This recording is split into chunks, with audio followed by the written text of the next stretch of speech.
ધોરણ 9 વિષય ગુજરાતી એમાં કાવ્ય નંબર 11 જેનું નામ છે મરજીવ્યા। હવે મિત્રો મરજીવ્યા એટલે બહુવચન શબ્દ છે। એક વચન કદાચ જો શબ્દ હોત તો મરજીવો હોત। આ કાર્યમાં સમયની સાથે માણસને જીવનમાં શું શીખવાનું, સામે કદાચ જો મૃત્યુ આવી જતું હોય તો પણ પોતાના પરિવારના ગુજરાન માટે પોતાની જાતને હોમી સમુદ્રમાં અને ત્યાં એ સમુદ્રમાં જઈ અને મણ મોતી અને ફૂટ ખજાનો લાવવા તત્પર બને છે।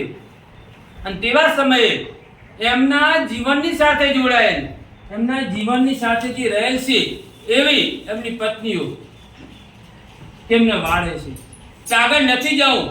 એમની આંખોમાંથી સજલ નેત્ર જેને કહીએ અશ્રુઓની ધારાઓ વહે છે, જાણે કે ભાદરવો અને શ્રાવણ માસ એક ધારે વરસતા હોય એમ આંસુડાની ધારા હોય તે વાળવા તત્પર બને છે, પણ તેમના પતિઓ માનતા નથી। તો આવું સરસ એવું કાવ્યનું જે ગાન કરશે ધોરણ 9ની વિદ્યાર્થીઓ એવી જોશી હેપીબેન અને જોશી વંદનાબેન, જેને આપણે દરેક મિત્રોએ આ કાવ્યને આપણે લાઈક આપીશું, સબસ્ક્રાઇબ કરીશું અને આ કાવ્યને વધુને વધુ આગળ આપણે વધારીશું। અને જેના કારણે ગુજરાતી સાહિત્યમાં કે કંઈક આપણે બીજા વ્યક્તિઓને આપવા માટે તત્પર છીએ। તો બધા જ મિત્રોને વિનંતી છે કે આ કાવ્ય છે અને સબસ્ક્રાઇબ કરજો, લાઈક કરજો।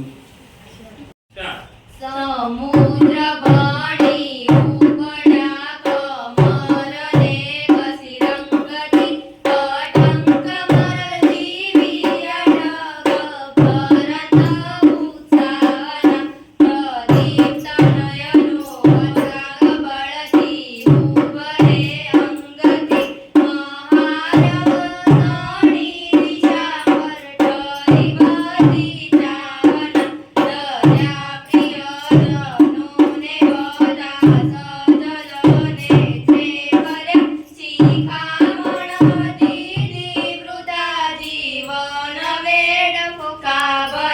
કહી દિવળગી વિનાશકારી આંધળિયા બલારે, પરંતુ જડની ચરણી જેમ વારાવળ ગયા ગરજતા ફાટવી કરાલે રત્નકારે, તરંગગીરી માળ શારદય ઉપર આથડે